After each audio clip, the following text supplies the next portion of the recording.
Na kusabahi mtazamaji wa runinga ya Undugu, ni matumaini yangu siku yako ya Jumanne imekwendea sawa, nami na karibu ni kupasha taarifa zile ambazo tumekuandalia mchana huu wa leo kutoka shoroba za mahakama hadi darasani, lakini mwanzo ni yaliyomo.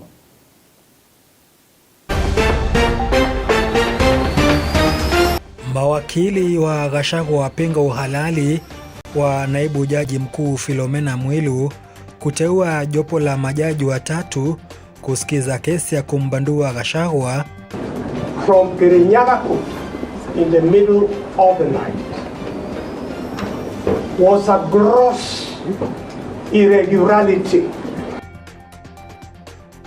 Watahiniwa kidato cha 4 wameanza rasmi mtihani wao wa kitaifa, huku walimu wakuu wakitoa wito kwa serikali kuangazia swala la usalama. The National Union of Teachers would wish to ask the government to make sure that areas that don't have security,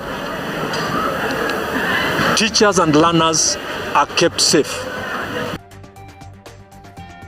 Zaidi ya wanafunzi 50 kutoka Bungoma wafanya mtihani wakiwa na mimba. Wazazi tuchunge na tuongee na watoto wetu, hasa watoto wasichana. Tuzuie hizi mimba za mapema jameni. Shule zitakapofunguliwa tusije tukapata watoto ni wawili kwa darasa. Msichana amekaa ni mmoja lakini wako ndani wawili. Na katika Undugu Afya tunaangazia mchango wa hudumu wa afya ya jamii katika mpango wa afya nchini. Level 1 wana belong to level 1 of the health services yenye inaitwa community unit, sawa? So they act as a link between the community and the facility.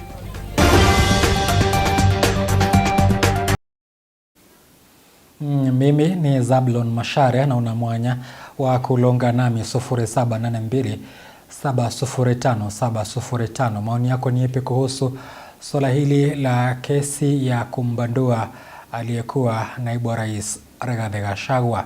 Maoni yako ni yapi baada ya kesi kuwasilishwa ya kupinga kubanduliwa kwa aliyekuwa naibu wa rais Rigathi Gachagua? Nitakuwa nasoma jumbe zako, nasema karibu. Niruhusu nianze huko mahakamani ambapo mawakili wa naibu wa rais aliyebanduliwa Rigathi Gachagua wamepinga swala la kikao cha leo cha mahakama ambacho wanasema kusikizwa kwa kesi ile ilikuwa itendeke siku ya Alhamisi ila si leo. Wakilalama kuwa naibu jaji mkuu Philomena Mwilu aliunda jopo la majaji kusikiza kesi ambayo sio kazi yake kikatiba ila ni ya jaji mkuu. Majaji wale watatu wanatarajiwa kutoa uamuzi wao saa 9:30 hapo kesho. From Kirinyaga Court in the middle of the night was a gross irregularity that impacts on a fair trial. The bringing of that file in the middle of the night from Kerugoya, presumably the Deputy Chief Justice, was another gross irregularity. For the Deputy Chief Justice to have sat in the middle of the night on Friday the 18th of October was a gross irregularity. The absence of communication from the office of the Deputy Chief Justice to the parties in 015 was a gross irregularity. 165 clause 4 is exclusively delegated to the Chief Justice. Your Lordship, in administrative law, with all its right that a person who enjoys delegated powers cannot further delegate those particular powers. In this case, in this circumstance, Your Lordship, it is not known to the petitioners under what circumstances the Chief Justice may have delegated these powers to the Deputy Chief Justice. It is our humble submission, Your Lordship, that the powers and the functions under Article 165 Clause 4 are not capable of being delegated. Hapo kesho macho yetu yote yatakuwa yanaelekea katika mahakama ya Milimani tukupasha hayo na mengine mengi, na ndiposa na kushirikisha katika wasia wako ni upi kuhusu swala hili nzima la kesi ile ambayo imeweza kuwasilishwa katika mahakama ya kubanduliwa kwa aliyekuwa naibu rais Rigathi Gachagua. Nitakuwa nasoma jumbe zako 0782 705 705. Sasa nisalia huko mahakamani, japo katika upande mwingine. Majaji watatu wa mahakama kuu wamehalalisha sheria ya ujenzi wa nyumba za bei nafuu, wakisema Wakenya walihusishwa kutoa maoni yao kuhusu sheria hii. Majaji Olga Sewe, John Chingiti na Josephine Mongare wameshikilia kuwa taratibu zote za kisheria zilifuatwa wakati ambao mswada ule ulipitishwa bungeni kuwa sheria. Taarifa ile imeweza kutokea mwendo usiokuwa mrefu.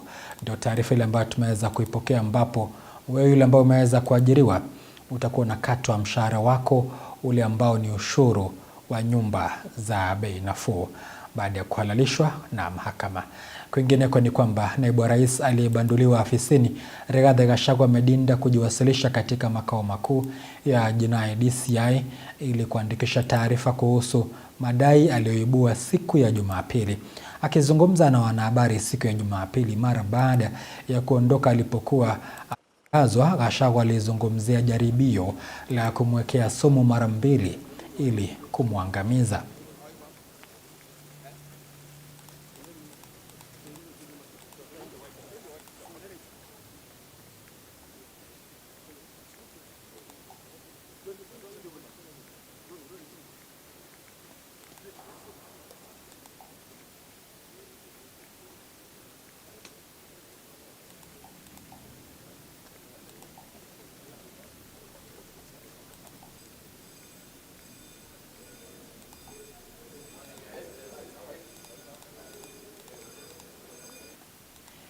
Naam, kando na hayo sasa ni kupasha mengine, ambapo watahiniwa zaidi ya 900,000 wameanza rasmi mtihani wao wa kitaifa wa kidato cha 4 KCSE utakaoendelea hadi mwezi Novemba. Watahiniwa hao wameanza na masomo ya Kifaransa, Kijerumani, Kiarabu, lugha ya ishara na muziki. Haya yanajia wakati ambao walimu wakuu na hata wanaosimamia mtihani huo wakitoa wito kwa serikali kuhakikishia walimu wanaohudumu katika maeneo hatari usalama wao uko vizuri. Mary Chalo na taarifa hiyo. Baada ya matayarisho ya wiki nzima, hatimaye mtihani wa kitaifa wa KCSE umeng'oa nanga rasmi leo hii tarehe 22 mwezi Oktoba mwaka wa 2024. Watahiniwa 965,100 wakitarajiwa kukalia mtihani huo. Watahiniwa hao wakianza na masomo ya Kifaransa, Kijerumani, Kiarabu, lugha ya ishara, muziki na sayansi ya nyumbani. Mtihani huu unaanza wakati ambao walimu kutoka baadhi ya maeneo kama vile kaskazini mashariki wamelilia usalama wao wanapoendelea na zoezi la kusimamia mtihani huo. Sasa wakiitaka serikali kupitia Wizara ya Elimu kuwahakikishia usalama wao. Aidha, walimu kutoka maeneo mengine wakilalama kutokana na ubovu wa barabara, jambo ambalo wanasema litatatiza shughuli za usambazaji wa mitihani katika shule kadhaa. Kenya National Union of Teachers would wish to ask the government to make sure that areas that don't have security, teachers and learners are kept safe.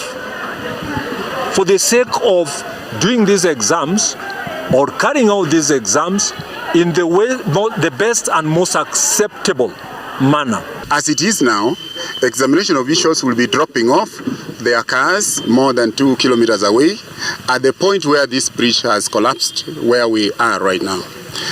They will then walk about 2 kilometers to the examination distribution center. Walimu wakuu katika baadhi ya shule wameonyesha imani kuwa wanafunzi wao wamejiandaa ya kutosha kwa ajili ya mtihani huo.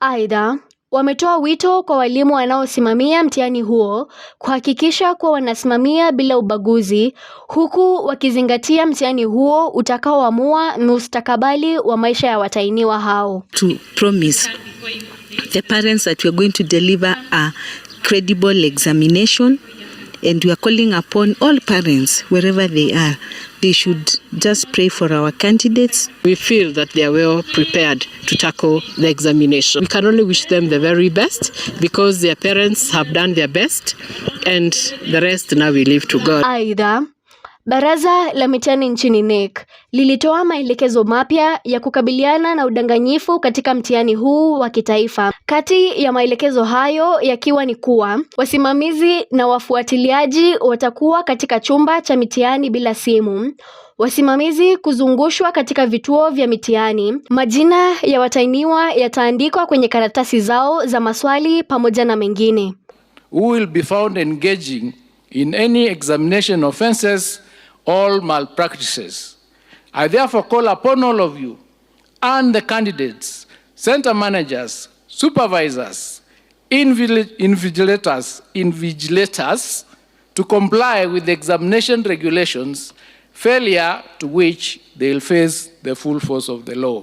All the KCSE supervisors will be required to serve for only 1 week at any examination center. None will be allowed to be in an examination center for 1 week. Mary Kialo, Undugu TV. Sasa ni kupasha mengine ya elimu, japo katika ngazi nyingine ni kwamba visa vya mimba za utotoni zimeendelea kushuhudiwa baina ya wanafunzi, hasa katika ukanda wa magharibi, ambapo katika kaunti ya Bungoma zaidi ya watahiniwa 50 kutoka maeneo bunge ya Webuye Mashariki na Magharibi watalazimika kufanya mtihani wa kitaifa wakiwa wajawazito. Mwakilishi wa kina mama katika kaunti ya Bungoma, Catherine Nobilianga, akiwashauri wazazi kuwa karibu na wanao, hasa wasichana, wakati huu wa likizo ili kupunguza visa vya mimba za utotoni. Ikiwa ni siku chache baada ya shule za msingi na zile za sekondari kufungwa na wanafunzi kwenda likizo, visa vya mimba za utotoni zimeendelea kushuhudiwa baina ya wanafunzi, hasa katika ukanda wa magharibi. Katika kaunti ya Bungoma zaidi ya watahiniwa 50 kutoka maeneo bunge ya Webuye Mashariki na Magharibi watalazimika kufanya mtihani wa kitaifa wakiwa wajawazito. Kama Bungoma tuko mstari wa mbele na tumejulikana.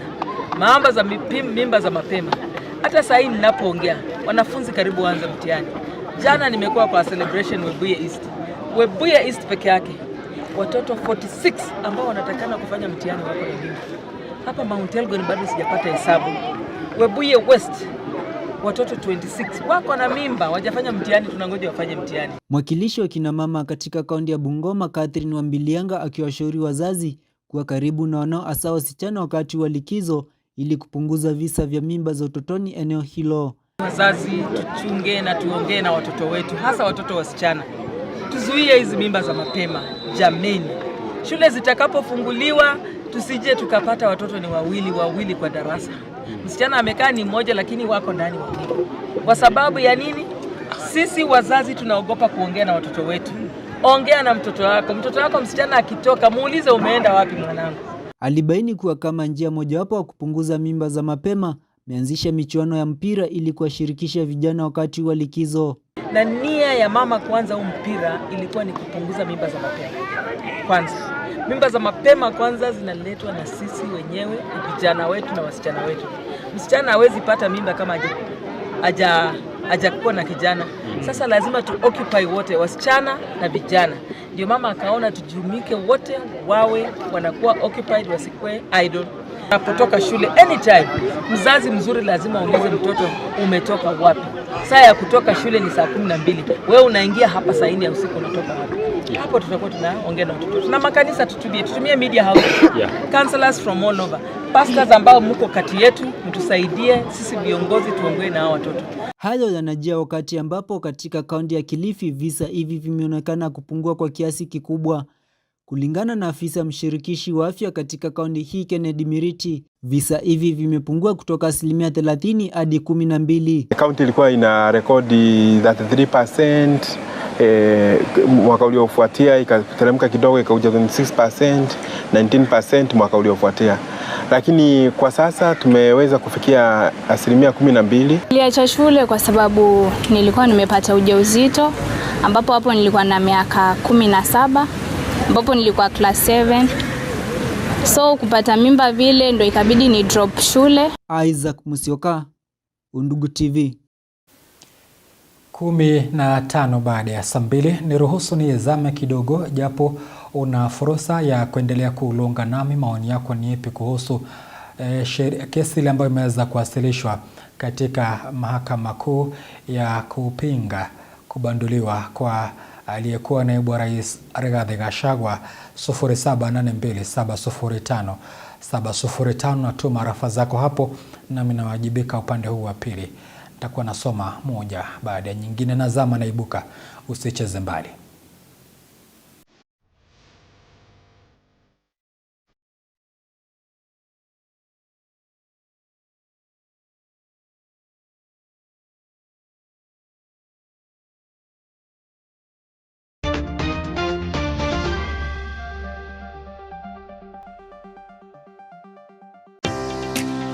Tuko na 18,000 empowered women and men na youth na hiyo sako yetu ambayo iko na over 300 million ambazo tumecreate kutoka zero. MPC Empowerment Sacco ni chama cha akiba na mikopo. Mwenye anataka kujiunga awe ameitimiza miaka 18. Tunahitaji kuwa na fotokopi ya kitambulisho, passport size photo. Pesa ambazo zinalipwa ili kujiunga na chama chetu ni shilingi 200. 100 ni ya kujiandikisha na ile ingine ni ya passbook. Kila mwanachama anahitaji kuwa amelipa hisa 5 ambazo ni za 5,000. Tunaruhusu kulipa polepole. Akiba huwa tunaruhusu shilingi 130 kiwango cha chini na hakuna kiwango cha juu cha akiba. 1,000,000 tunaweza kushukuru ili tuweze kuwa empower members wetu. Imenijenga sana. Mimi ni mmoja kati wa wale wanafurahia. Wale hamjajua maana ya sako, mjoini sako na muingie katika biashara.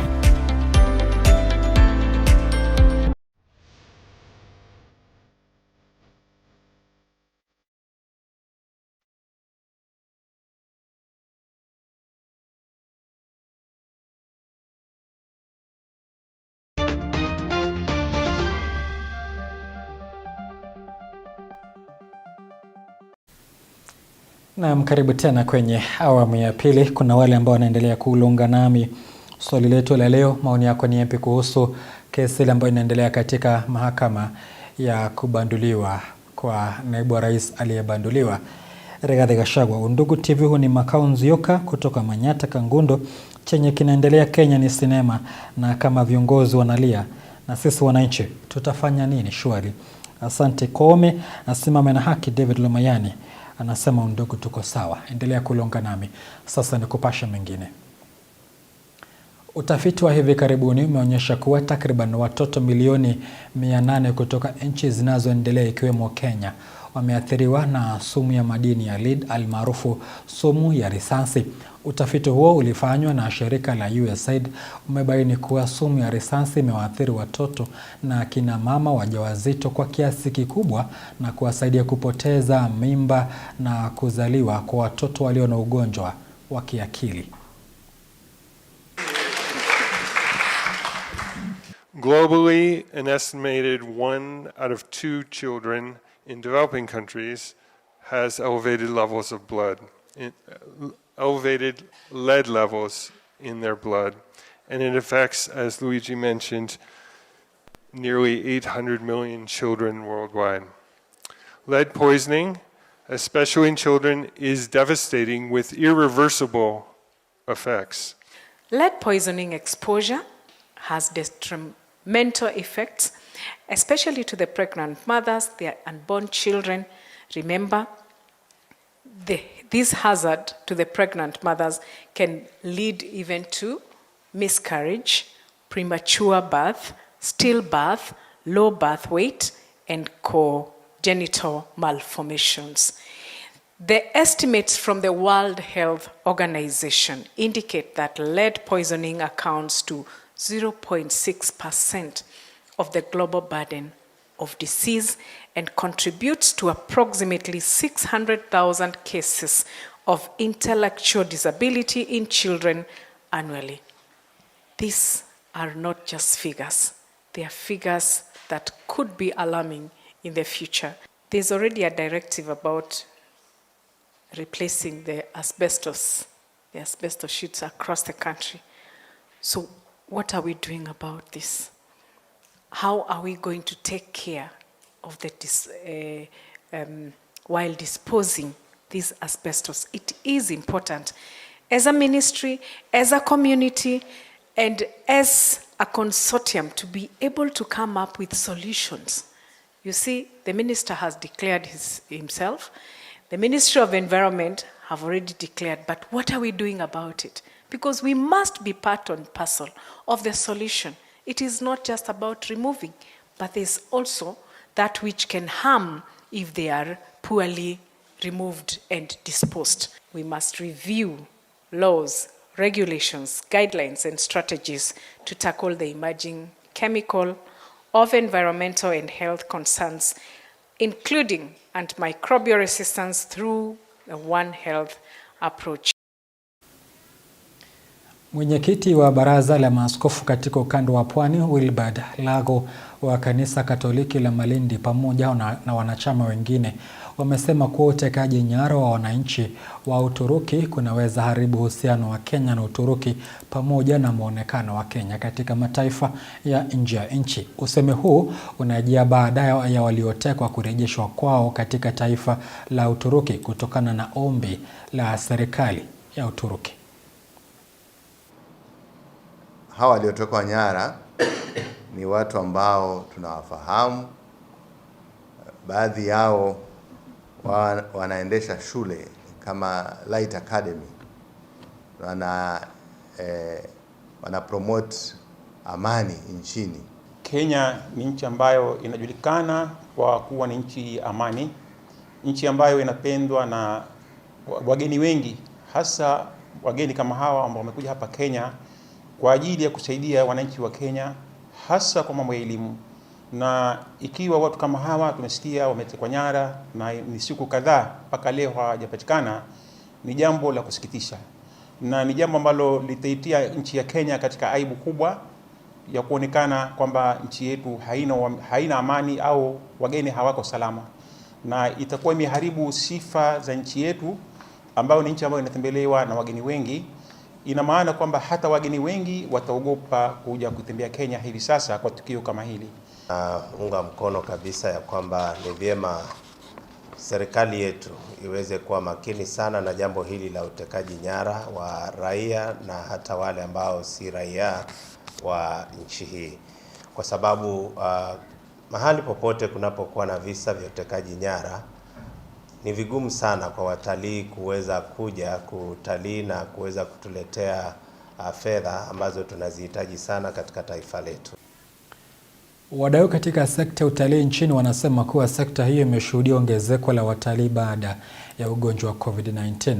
Akizungumza wakati wa tuzo za World Travel Award, meneja mkuu wa Pride Azori Kennedy alisema kuwa maonyesho ya wahudumu wa hoteli imevutia masoko ya ndani na kimataifa na kusaidia hoteli kuimarisha huduma zao ili kuwavutia idadi kubwa ya watalii nchini. The MICE sector in the country has actually seen a rise post the pandemic. We were worried a bit during the pandemic, but post-pandemic, there's a lot of demand for meetings, and therefore this has been able to help us, push numbers and volumes into our country and also into our hotels. I think in Kenya there is potential for growth in MICE travel. Hotels have really improved standards. We are all really making sure that the standards are all international, and that helps us be able to attract international travel, and therefore MICE will definitely be a way to go in the future as well, because the numbers are looking good. I think the depth of the product in Kenya is amazing. I think it's now coming to a level which is more being identified, mainly because of you guys really, the media, the social media, you know, in the old days, as you know, it was printed media and postage. Today, these messages get out worldwide. You've got a far greater airlift coming to your continent and to the country. You can't swim to Kenya, basically. You need the airlift. I think you need more airlift to the country as the hotels grow. What probably makes Kenya such an amazing country within Africa is its biggest asset. And yes, natural tourism, safari, adventure tourism, all very, very important, but it's the people. Nafunga kazi na haya ambapo ili kuhakikisha kuwa afya bora inawafikia wananchi wote hapa nchini, serikali ya kitaifa ilizindua kundi la wahudumu wa afya wa nyanjani 1,100 ili kupiga jeki mpango wa serikali wa afya bora kwa Wakenya wote. Wahudumu hao wakiwa katika kaunti zote 47 na wakinuia kutoa huduma kwa wananchi katika kaunti mbalimbali kwenye kaunti tofauti, na kwa kuwahudumia hao si madaktari na kwa kuwa wahudumu hao si madaktari, wamepewa majukumu kadhaa ambayo wanafaa kuyatekeleza na hawafai kukiuka mpaka ya majukumu yao.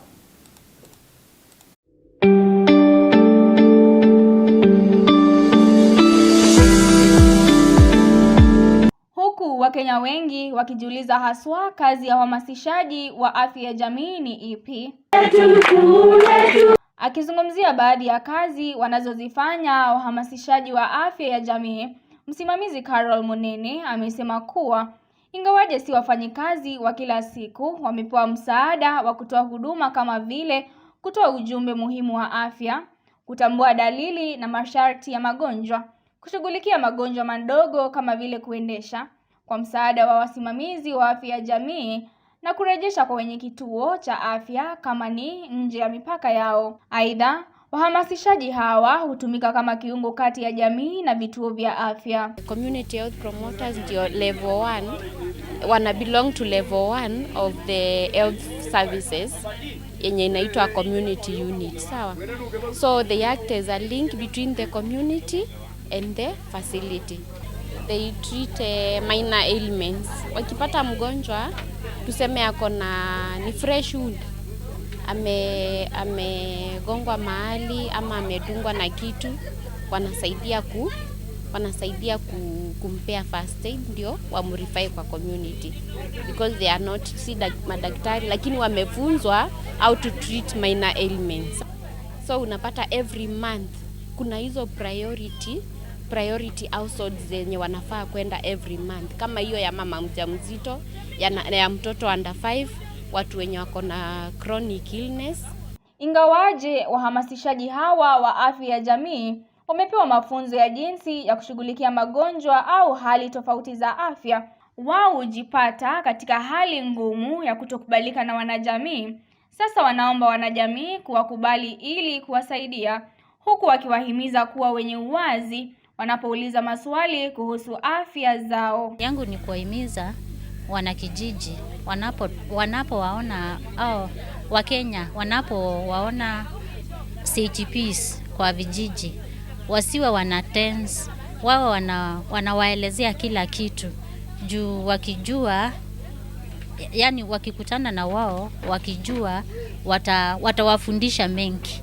Katika juhudi za kukumbatia afya bora nchini, serikali ya Kenya na Wizara ya Afya imewapa wahudumu hawa wa afya bidhaa wanazohitaji kushughulikia hali za afya ambazo ziko katika mipaka yao, kama vile vifaa vya kupima joto, pressure na hali zingine. Na kwa vile wahamasishaji hawa hutumika kama kiungo kati ya jamii na vituo vya afya, wamesema kuwa mara nyingine wanapotumwa wagonjwa katika hospitali, wakati mwingine wanapata kuwa hakuna dawa. Hivyo basi wametoa himizo kwa serikali kuhakikisha kuwa kuna dawa za kutosha katika hospitali. Kwa community watu wako na magonjwa, na serikali ilipotambua kwamba kuna magonjwa ambayo tunaweza kudhibiti sisi kama CHP, walitupea mashini ambazo ziko hapa mkononi mbele zetu.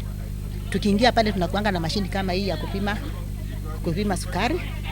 Tuko na mashini kama hii ya kupima pressure. Community tunapata tu mtu ni mgonjwa, lakini kuna challenge bado. Sisi tunaenda tu kuwaelimisha, kuwapima na tunawaripaa kwa hospitali.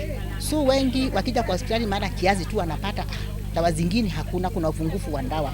So ile kitu mimi ningeomba serikali yetu, hospitali zetu siwe na mandawa, ndio watu wetu tukiwarifaa wao wakipata matibabu ambayo yanahitajika. Na pia hata nasi wenye tunawatembelea watu tuko na challenge, wakati mwingine unapata ni wakati wa mvua. Sisi tumebeba vitu zetu, tuko na vitabu, kuna kitabu za kurivaa kama hii, na hii kitabu ikipatwa tu na maji kiasi kidogo unapata imeraruka. So tungeomba serikali yetu kama wangeboresha kazi yetu zaidi, at least tupate vitu kama boot, kama kabuti za mvua, kama mofudi, umbrella, ndio kazi yetu ikuwe rahisi. Wahamasishaji hawa wa afya hupewa mafunzo kuhusu masuala tofauti yanayoibuka katika sekta ya afya kama vile wakati wa kupeana chanjo na mambo mengine muhimu ya afya. Immaculate Karimi, Undugu TV.